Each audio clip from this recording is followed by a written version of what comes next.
to the NuChannel Sports Show. This is our very first show on AfroVibes TV. We are very, very happy to be here.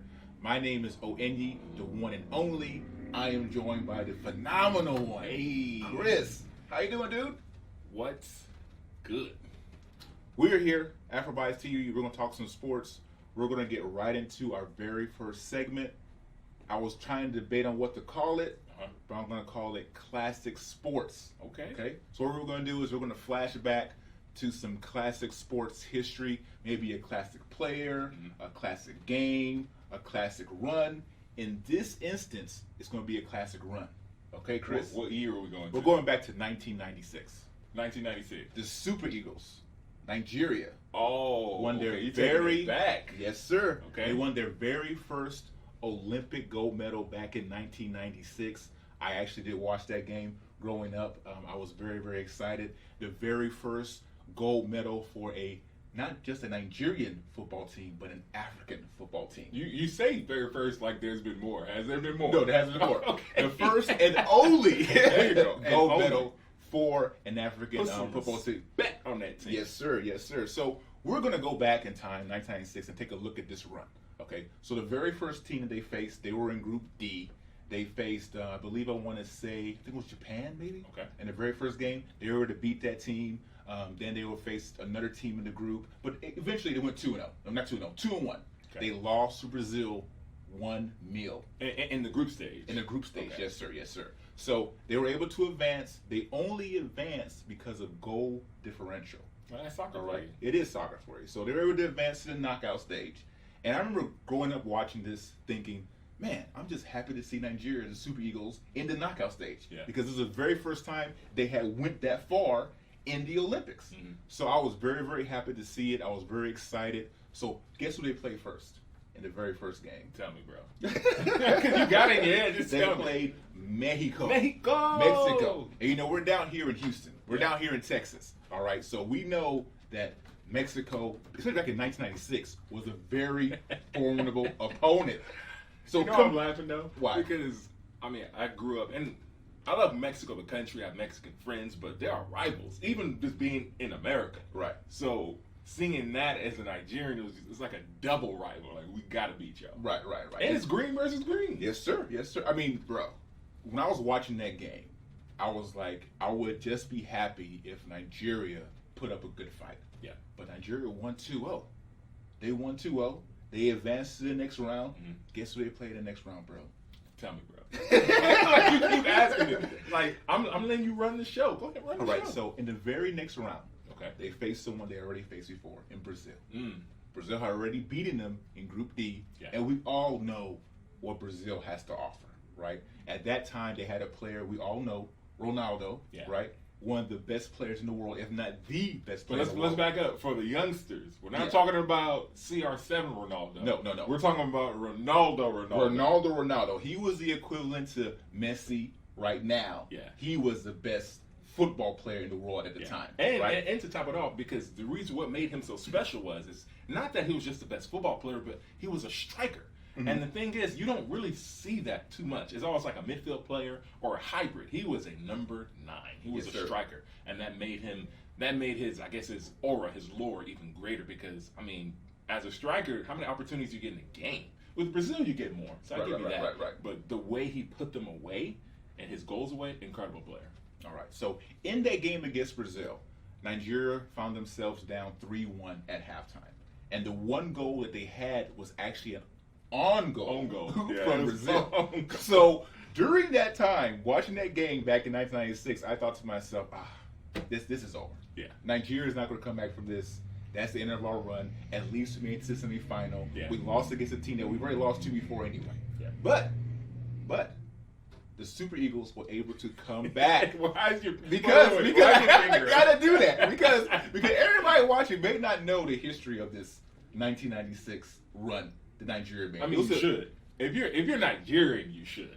Hey, who knows, man? Well, Who then knows? again, let's back up though. It depends how old you are. Right. Because I was 5, maybe 6 when that run was happening. So if you were born in, I don't know, 94 and beyond, Right. You won't know. you won't know. You won't know. You It's might just have no heard way. about it, but you won't know exactly what took place. Well, we're you educating won't know you today. You That's won't why know we're how educating you. magical this run was. That's true. There was a moment that was the deepest moment of despair for the Super Eagles. Yeah. Right. So they were down 3-1 at halftime, but they were able to claw themselves back up. And guess when they scored the equalizing goal, Tell me, Chris? bro. At the 90th minute. We talk about drama. Yeah. At the very last moment, Yeah. they were able to tie the game. I have a story about that. Yes, So you got to realize at that point I was so young. Mhm. I just heard the despair with the people around me watching it. Right. And then all I heard was goal. Yes. yes. So That's no my one, year. no one's watching this game by themselves. Yeah. Okay. If you're watching this run that the Super Eagles were putting on, you're watching it with some kind of family member, some kind of friend. Yeah. So that just intensifies Yeah. the excitement. And honestly, to be honest with you, it enhances the experience. Exactly. So Exactly. there's so many people on the state side, right, who Mhm. say, okay, I don't watch soccer or football. But if you ever go to even a Houston Dynamo, you go to a Dynamo game and be around that environment, it's amazing. And then you get to the stage where it's actual World Cup competition, meaning countries against each other. Right. Oh, come on, man. Man, it's the best of the best. Oh, yeah. Right. When you talk about atmosphere and fans, not very much beats a football atmosphere. I'm talking about international football atmosphere. I agree with So the Super Eagles were able to tie the game. Mhm. It's 3-3. So we're going to go into what they call extra. Well, this is different, though. Well, This it's the is- golden goal. Exactly. Right, so, right, right. so this is the thing. I think this is the last major tournament where they used the The golden golden goal. goal. Yes. And if you don't know what golden goal is, now what we have is when there's extra time, meaning past 90 minutes, you go to extra time and you play two halves of football, shorter halves of football, and then you possibly go into the worst ending in sports. I'm sorry, for me, penalty shootout. I hate it. I hate it because sometimes the best team just doesn't win. Right. And I don't like when the best team doesn't win. That's just how I feel.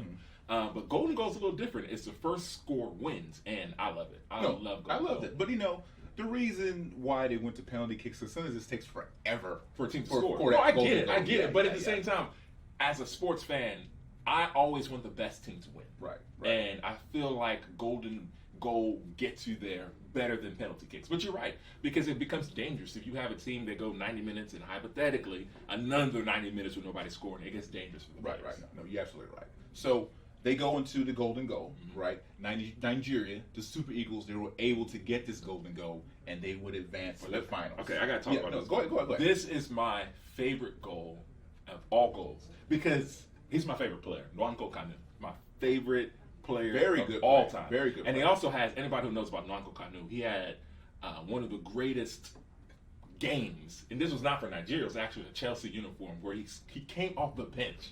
Came off the bench, and he won against the team in Chelsea. He played for Arsenal.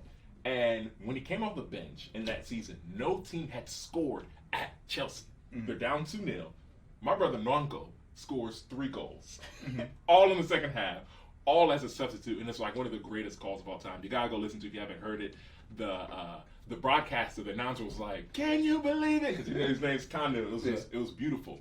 But when he scored that goal, the golden goal, that celebration that dance he does, whenever I play soccer, which is rarely because I'm terrible, I do that dance. He has this dance where he puts his head down and he grips his shirt. It's beautiful. Yeah. Absolutely beautiful. And he's walking away from his teammates in this coordinated fashion.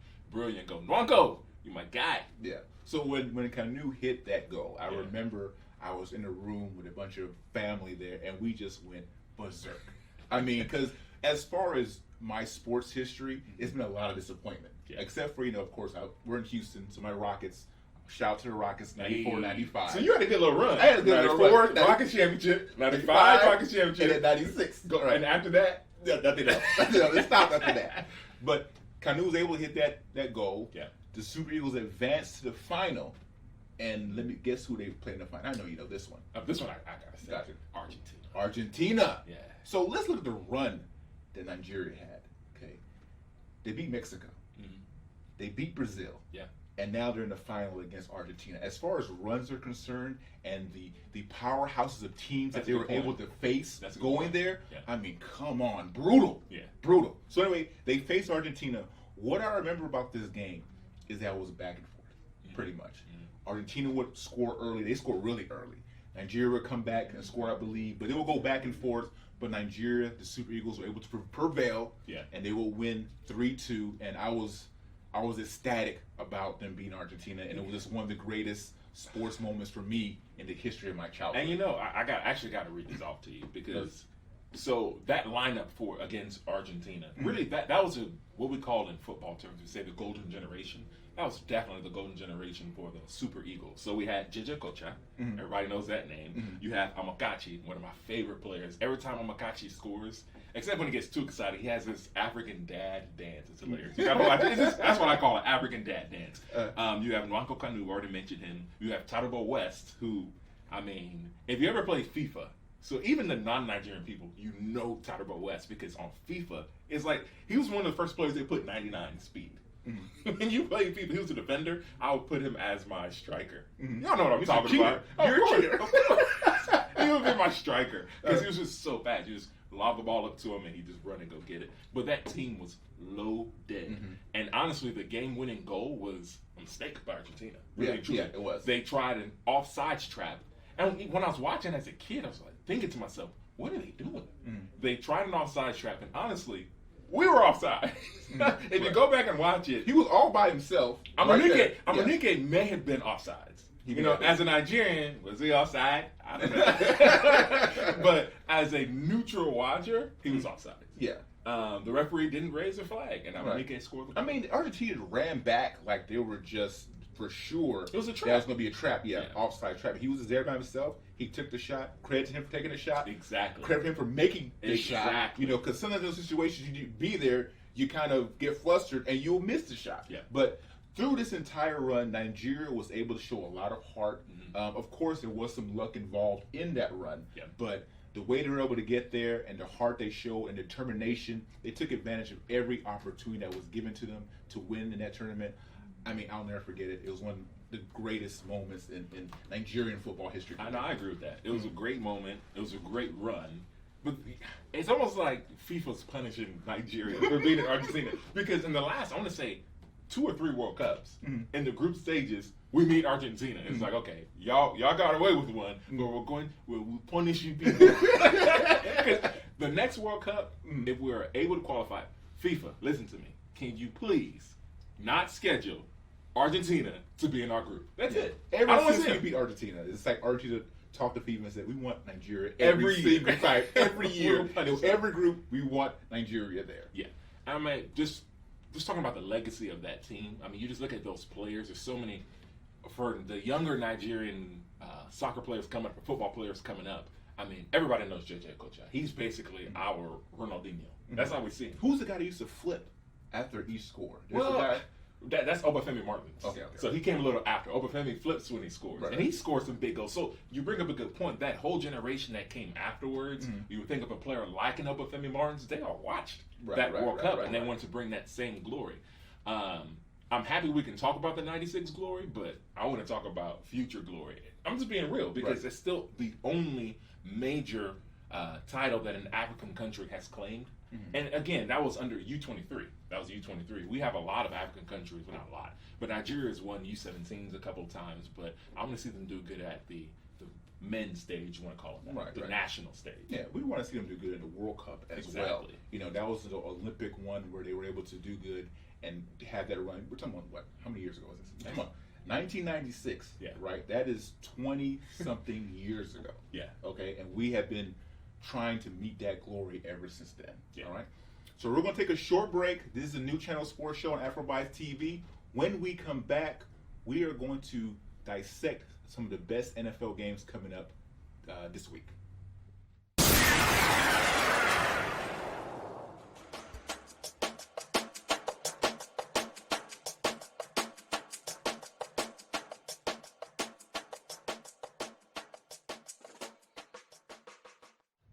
Welcome back to the NuChannel Sports Show.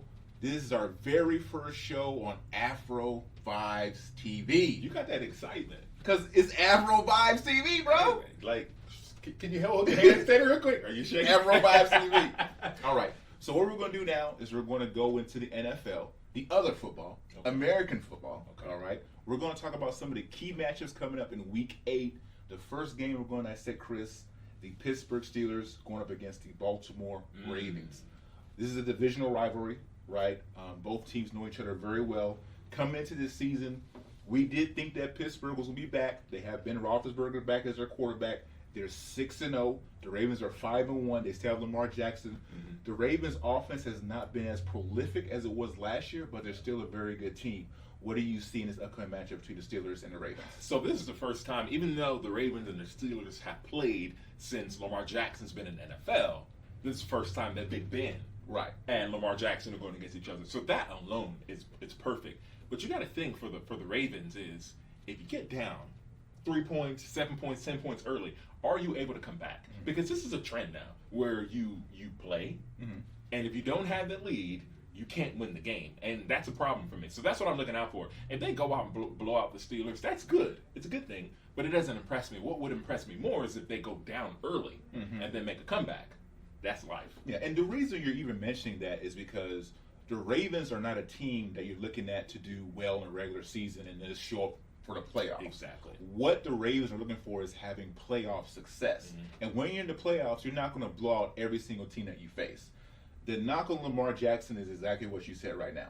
If they get down, can they make a comeback? Because once the script is written for Lamar Jackson and they're playing football, it's easy for Lamar Jackson to go out there and just play football, right? So you're absolutely right. I would like to see how the Ravens react if they get down against the Pittsburgh Steelers. Can they put together a run and come back and win that game?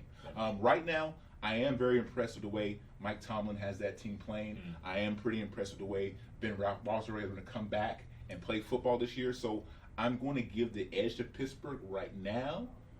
But, like you said, if the Ravens get down, I'm very interested to see who's going to win that game. But I have the Steelers win that game right now. Right now, I have the Ravens winning it, but it's a toss-up. Right? This is a toss-up game. But the point that you make that's really good is the coaching. You brought up the coaching. Mm.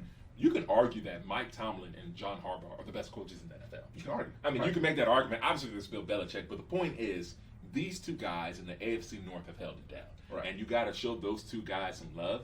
I'll go the Ravens as a slight favorite because I just think they're the better team.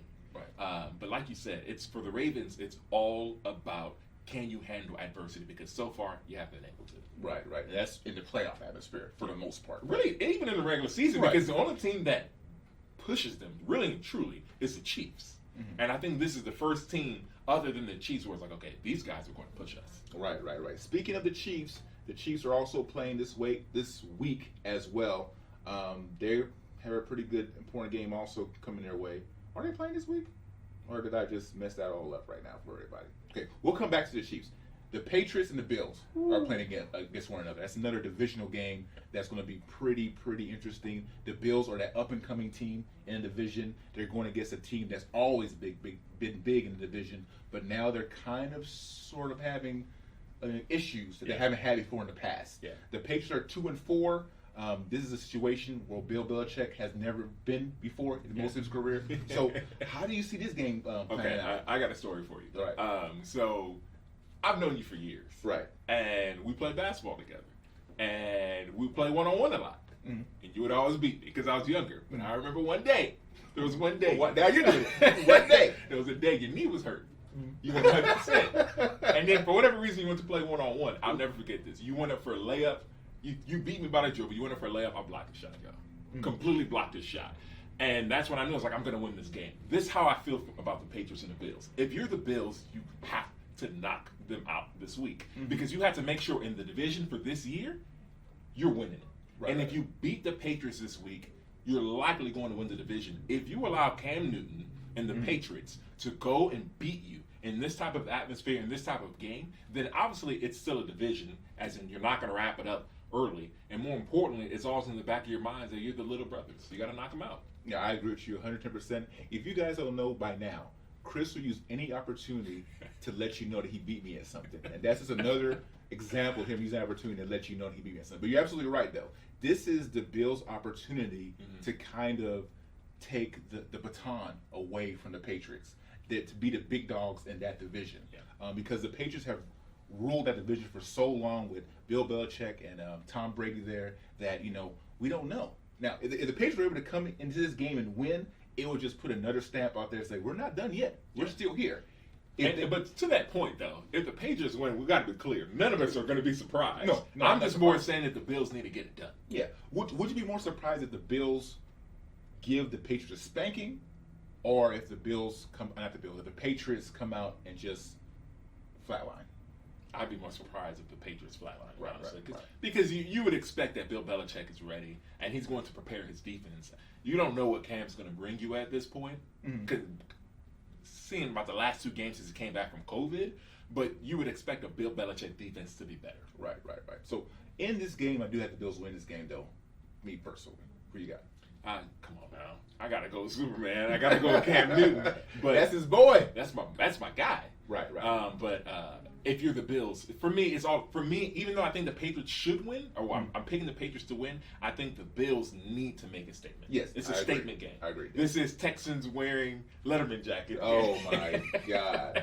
Please don't bring that up. That's something you don't bring up here in Houston. So I want to apologize to people real quick. The Chiefs did not have an important game come up this week. They're playing against the Jets. Who cares about that game? But the game. Why are you doing the Jets like that? It is important. No, it's important. I'll tell you why it's important. It's important because the Jets need to keep on losing to get that #1 pick. And that's what they're going to do. So it's not important. The game I want to talk about or put more emphasis on are the Cleveland Browns going against the Las Vegas Raiders. Now, I'm not going to lie to you. The Browns have impressed me a little bit. Right? A little bit. They're 5-2. This time last year, I don't remember what their record was, but they were very disappointed as a football team. Last year was a lot of hype surrounding the Browns. Everybody was talking playoffs, this and that. This year coming in, not as much hype, but they have played well. Baker Mayfield has played well enough to earn more of my respect. See, that's what it's all about. It's about Baker Mayfield, and it's nothing else. Because if Baker Mayfield can be consistent, they have a good defense, they have a running game, they have solid wide receivers. Even though OBJ's out for the year, and you never want somebody to get hurt, right? Never. But with OBJ being gone, it allows, everybody knows this, it allows Baker to spread the ball around. He doesn't have to worry about getting into OBJ. Do you need to know OBJ for the playoffs? Yes. But do you need an OBJ for the regular season? Maybe not. And I think I don't think the Browns are a Super Bowl team. But I think if they continue going into the trajectory that they're going on now, they can certainly be a playoff team, and they can be a scary playoff team. And I think with OBJ gone, it helps Baker Mayfield mentally just spread the ball around. I don't have to worry about feeding my star receiver. Right. I agree with you 110%. This game is very important to me for the Browns because when they play against the Ravens and those top tier teams that they have to come to play. You know that. But when they play against teams, right now the Raiders are 3-3. I'm looking for the Browns to really make a statement. We talk about statement game. Make a statement in this game, beat this team, and let the NFL know that they're an up and coming team for real. See, this one's a tough game for me, and we've been disagreeing throughout. And we don't do this on purpose. It is what it is. I think the Raiders are going to win this game.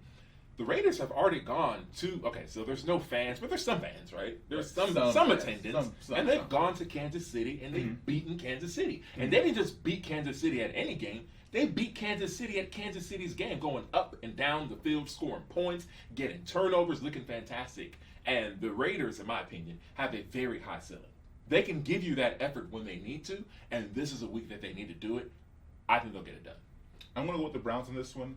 I look for the Browns to take this win against the Raiders. I'm looking to make that next step and really become not an elite team, but a playoff contending team for sure. Man, that AFC North is brutal. Ridiculous. It's brutal. It's brutal. It's really brutal. And look at the quarterbacks in that division. Yeah.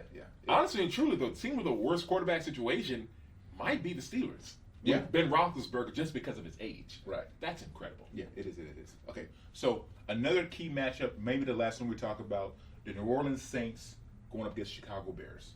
Both teams, I believe, are 4-2. The Saints are 4-2, and the Bears are 5-2. Yeah. Now, I'm not going to lie to you. The Bears are in the same situation that we looked at Green Bay being in last year. Green Bay finished 13-3, but were they really 13-3? Were they really as good as a 13-3 team? The Bears are 5-2. They're playing okay, but does it really reflect their record? No one thinks so. But if this game against the Saints, if they want to win any game right now, it will be this game to solidify what they've accomplished so far this year. I don't see it happening, but if they want to make a statement, Foles is a quarterback now. He's been playing okay. I don't see it happening. I see the Saints win this game, but what do you think, Chris? Well, I said this at the beginning of the year. I thought the Bears had a good team. I just said the quarterback to lead them wasn't going to be Mitchell Trubisky, and thankfully the Bears understood that. But so far, Nick Foles, and really the issues hasn't been Nick Foles. It's been Matt Nagy's offense. It's on the coach, and the offense has looked horrible. Mm-hmm. They're 5-2, but like you said, I don't think they're a threat to anybody. If they win this week, it'll be a big win. I don't see it happening. Unless Nick Foles and Matt Nagy can get on the same page, because their offense looks like a high school offense. It looks horrible. What does that say about Mitchell Trubisky, though? If the offense is still not playing well under Nick Foles, does it mean that maybe he's not as bad as we think he is? Well, it's two things. That's a good point. So one, you may be right. He may not be as bad as we think he is, but Nick Foles is still able to do something. He's still able to move the ball. He's still able to instill confidence. And this is the big thing. When you're on the defensive side, and you see Nick Foles, you know if the game is close, Nick Foles gives you a chance to win. Mm-hmm. If you're on the defensive side of the football for the Bears, and Mitchell Trubisky's in the game, it's almost like you don't want to give the same effort because you don't think that he's going to get the job done. And you've seen that since Nick Foles has been in the game. Right. Absolutely. All right. So let's switch gears a little bit. We're going to talk a little bit of UFC, right? Anderson Silva, a UFC legend, MMA legend, is going to be fighting Saturday night. This might be aired around Sunday, so we'll know the results before then. But he said this is going to be his last fight. Anderson Silva is going to retire after this. I think his record right now is 34-10, but he had a long road to where he's at now. A couple of injuries here and there. We all know about the brutal injury that he faced, where he broke his leg. But one of legendary fighters, one of my favorite fighters, the Spider, Anderson Silva. He has come through UFC, and he has really inspired a lot of UFC fighters during his time as well. They're coming in also now. It's interesting. In the beginning of the show, we were talking about Brazil, because we beat them. Now I got to show Brazil some love and their jiu-jitsu. And come on, man, Spider Silva, he's just an amazing fighter. Even if you don't follow UFC, you know about him. The thing that what I take most from his career is almost like a Floyd Mayweather, or better than that, like a Sugar Shane Mosley. Just somebody who had this flair when they're fighting. Right. And there are times where Anderson Silva would stop fighting. He's looking at his opponent. You're not going to beat me. Right. I love that, man. Right. You're right. The word you use is a great word, flair. Yeah. The flair he had in the ring. I love fighters like that. They can go in the ring, fight at their highest level, and then give you some showmanship. Play with you. Yeah. Roy Jones Jr. was another fighter like that back in the day. He would go in there, he'll play with you a little bit, but he still had that elite quickness, elite agility. He was just on top of his game. But that's the point. Love that. You bring up Roy Jones. He had that elite skill. What's that? Until you don't have it. That's the same thing that happened to Anderson Silva. Right. He tried to do some of the things he did early in his career, and when it didn't work out, it didn't work out. Right. You have to have all those elite skills working for you as well to be able to show off a little bit elsewhere. Well, since we talked about UFC, can I show some love to Israel Adesanya? Go ahead. Just want to show him some love. He's doing his thing as a Nigerian and as an elite fighter, just showing him some love. Yeah. He's definitely one of the elite fighters. I mean, whenever you have an elite fighter like that from Nigeria, you always want to keep in touch with him and see what he's doing along the way. All right. So, one more thing we want to talk about? No. Don't talk about anything. What? Give that to him. I was excited for it. This has been the NuChannel Sports Show, our very first show on AfroVibes TV. Yeah. I am the one and only O-N-E, joined by the phenomenal one, Chris. Hey. If you like what you heard, we also have a podcast, NuChannel Sports Podcast. Check us out there on any major podcast platform. Peace. I know.